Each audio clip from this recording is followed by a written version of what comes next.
Have you ever noticed how we talk about living our life as if we are its master, its architect, its undisputed captain? We go about chasing our dreams, making decisions, planning futures, and building identities, all with the idea that we are living life. But have you ever paused and asked, what if life isn't something you live, but something that lives you? This might sound strange, but it is one of the most liberating ideas you can truly grasp. The ordinary way we experience ourselves, the one who tries, who plans, who fears and hopes, is not the total story.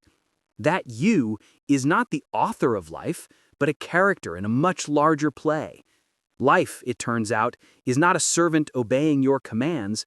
Life is the creative force, and your being is one of its expressions. Think of a pair of dancers in perfect harmony. One leads, the other follows, but really they are both the dance. You might believe you are leading, but as long as there is a dance, the music, the rhythm, and the partner, something greater than the individual is at work. You are not just a dancer. You are the dance. Life is not beneath your stepping foot. Life is the foot, the step, the air around it. We often fall into the illusion that distinct yous make distinct choices, and that each choice is a product of your singular will. Yet life is far more mysterious than that. But to feel this mystery, you must step back from the small ego self that says, I did this, or this is mine. That ego is like a small pond believing it contains an ocean. It cannot see the vastness, the tide, or the wild currents that shape it. So how can you begin to understand this paradox, that you are being lived by life? Let me give you an example. Imagine a forest. There is sunlight, wind, leaves, branches, and entire ecosystems. Now imagine a single tree in that forest saying, I will grow leaves like this and sway like that because I decide. But the tree does not decide. The wind shapes its movement. The earth and the rain nourish its roots. The sun gives the spark to each leaf. The tree lives itself. It is being lived by the very forest, by the sun, by the rain, by the wind. If you look at yourself in this way, you begin to see that you are not an isolated tree standing alone. You are not a being locked within your skin trying to decide every consequence. You are more like that tree, embedded in the great forest of existence. Your life is the wind, the rain, the roots, the leaves, and you are all of them, in constant relationship. Here is a bit of truth that is deeply unsettling and profoundly sweet. Your thoughts, your desires, and your fears, they are not completely yours. They come to you. They are part of a vast stream of consciousness that flows through you. You did not suddenly summon them by pure will. They appear in your awareness, as weather appears in the sky. Sometimes they're gentle, like a summer breeze. Sometimes they're stormy, like a sudden thundercloud. Now, the ego, that image of who I am, resists this notion mightily. But I chose my career, you say. I made major decisions. I shaped my relationships. Yes, you did. But those choices don't negate the fact that many of the impulses behind them came from life itself. The drive, the ambition, the inspiration, the compassion, these are life moving through you, not just you pushing life onward. And therein lies both your challenge and your liberation. If you truly see that you are being lived, then your suffering around being in control begins to fade. You begin to realize that the frantic struggle to make life happen is often a misunderstanding of how deeply life is already happening through you. You are the field, but also the seed. You are the flame, but also the fuel. You are the wave, but also the ocean. You are not just living life, life is living you. When this realization dawns, it changes everything. Not because you become passive or lazy, but because you start acting from a different place. Not from a place of fear, ambition, or separation, but from a recognition of your belonging. Your actions are not merely reactions to events, but responses from an awakened self that understands its roots in the whole. In fact, when life lives you, you begin to trust it more. You no longer micromanage every moment. You don't clutch every opportunity as if it's the only one you'll ever have. You start to see that time is not a resource to be hoarded, but a stream to be floated upon. So the first step, and it is a subtle one, is to dissolve the idea that you are a tiny architect building a grand mansion called your life. Instead, recognize that you are part of a grand unfolding, a cosmic symphony, where you are both the instrument and the musician, the note and the song. Pause, breathe, and feel. How is life moving through you right now? What currents are shaping your choices? And what happens when you stop pushing and begin listening? Because when life lives you, the weight of your personal ambition begins to lighten. When life moves through you, you become more fluid, more present, more alive. And when life is alive in you, you don't simply live, you are. In every breath, every gesture, every breathless moment of being. Once you begin to sense that life is not something you operate, but something that operates through you, an entirely different relationship with existence begins to form. It's almost as though you were a window that had always believed it was responsible for the view until one day it realized the landscape had been moving long before the window was built. One of the great misunderstandings of modern living is the belief that purpose is a trophy waiting at the end of effort. People chase it like a wandering star, always just out of reach. They say, "I must find my purpose," as if purpose were a lost item in a drawer somewhere. But purpose is not something you find. Purpose is something that finds you when you stop blocking the door. Let me offer you an example. Not from oceans or arrows or children, but from something you've seen every day. A street musician. Have you ever passed a man playing music on a corner? Perhaps he isn't famous. Perhaps the world doesn't applaud his talent. Perhaps his instrument is worn, his shoes old. Yet when you watch him, there is a strange sense of completeness in his presence, as if the music is playing him rather than the other way around. It flows through his fingers with a kind of inevitability, the way a river finds its course.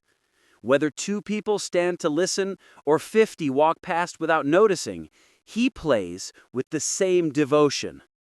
Ask yourself, did this man choose music, or did music choose him? More likely, the notes poured through him long before he had a name for what he was doing. You see, this is what happens when life begins living you. Actions arise without strain. There is a feeling of being moved rather than forcing movement. You act because something inside you vibrates with a resonance that cannot be denied. And once you have tasted this way of being, you begin to recognize how much of your life was previously spent trying to push boulders uphill. We call it motivation, discipline, ambition, but much of it is simply resistance to the natural currents of your own being. When life lives you, effort remains, but struggle dissolves. Another example. Imagine you were walking through a busy market. People rushing, vendors shouting, smells of spices and fresh bread. Suddenly, out of nowhere, there's a moment, a tiny crack in the noise, where you feel an inexplicable clarity. The crowd is still moving, the noise still rising, but you feel still, as if the world is happening through you, not around you. This is what I mean by being lived. Life does not need your permission to unfold.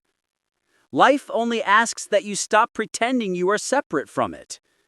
But society teaches you otherwise. It says, be someone, become something, shape your destiny. And while there is nothing wrong with shaping, the problem arises when you believe you are doing all the shaping alone, as if you are chiseling yourself out of marble with your bare hands. The truth is far more wondrous. You are not the sculptor, you are the sculpture being carved by experience. Every moment places its hands upon you, joys, heartbreaks, failures, triumphs, and they shape you in ways you could never plan. And if you look closely, you will notice that the most transformative moments of your life were never ones you scheduled. You didn't schedule falling in love. You didn't schedule a moment of insight. You didn't schedule grief. You didn't schedule inspiration. You didn't schedule awakening. They arrived uninvited, and they changed you. Not because you commanded them, but because you were available to receive them. This is why trusting life is not a passive act. It is the greatest courage. It means allowing the unknown to move you, allowing unpredictability to sculpt you, allowing spontaneity to speak through you. Consider the way your breath happens. You can focus on it, control it, even hold it for a moment, but eventually, breathing breathes you. Likewise, your heart beats without your permission. Your thoughts appear without your summons. Your dreams rise and sleep without your will. So tell me, if the most essential aspects of your being occur effortlessly, why do you think the rest of life requires strain? When life lives you, you begin to act with a kind of intelligence that isn't limited to the intellect. You respond to situations intuitively, with clarity that surprises even you. You find yourself meeting challenges without the weight of what if or why me. Instead, there is a sense of, here is the next chapter. Even your so-called mistakes feel purposeful, like curves in a flowing stream. And perhaps the most beautiful part is this: you stop comparing your life to others. Because comparison belongs to the ego, the small self that believes it is steering the ship. When life becomes the driver, you understand that no two journeys can ever be the same. You stop asking, am I behind or am I ahead? And start recognizing the utter uniqueness of your unfolding. You were never supposed to live someone else's rhythm. You were never meant to dance to someone else's music. Life has its own music for you, and it plays through you the moment you stop pretending to conduct the orchestra.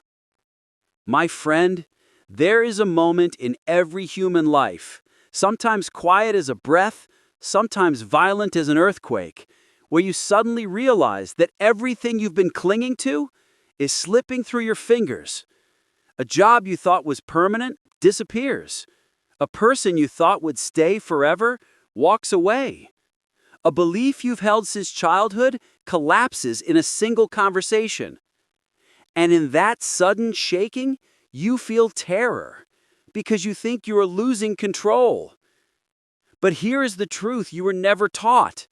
You never had control to begin with. You only had the illusion of it.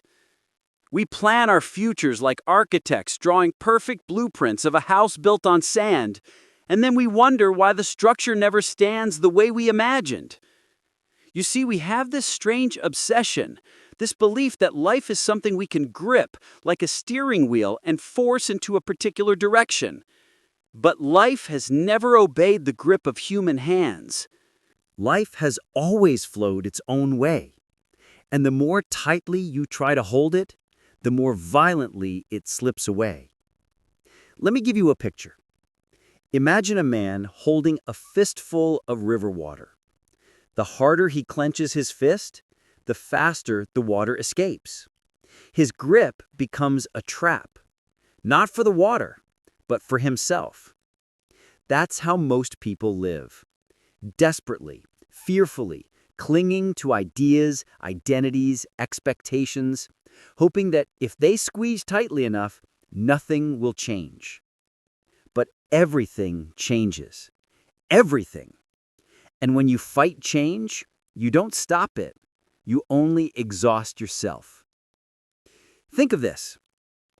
Life beats your heart without your permission. Life breathes your lungs, even when you sleep. Life heals your wounds while you are busy worrying about tomorrow. Life has been living you from the very moment you were born. And yet you think you must carry life on your shoulders? That you must drag the world forward? That everything depends on your constant anxiety? No. No, my friend. You are not Atlas holding up the sky. You are the sky holding up Atlas. Life is infinitely more capable than your fear-led mind. When you let go, life does not crumble. Life expands. When you stop forcing, life does not fall apart. It falls into place. When you stop trying to control, you do not lose power. You gain the greatest power of all, alignment. And once this understanding sinks in, not intellectually, but viscerally, something beautiful happens. You begin to move differently.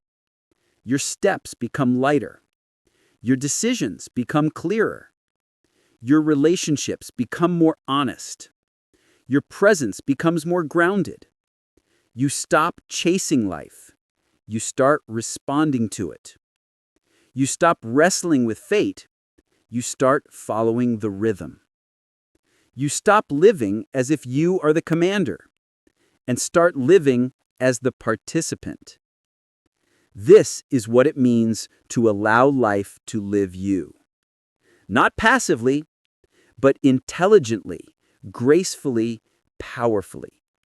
Because when you stop fighting the current, you don't float aimlessly, you flow purposefully with the very force that shapes the universe.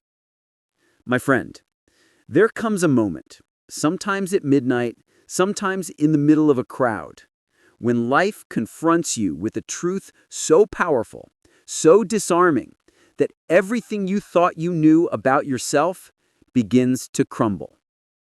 It happens when you've tried everything, when you've pushed, planned, calculated, prayed, and still the world refuses to follow your script.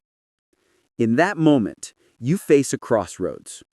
Either you cling harder, or you finally open your hands. And most people cling so tightly that the very life they're trying to protect suffocates in their grip.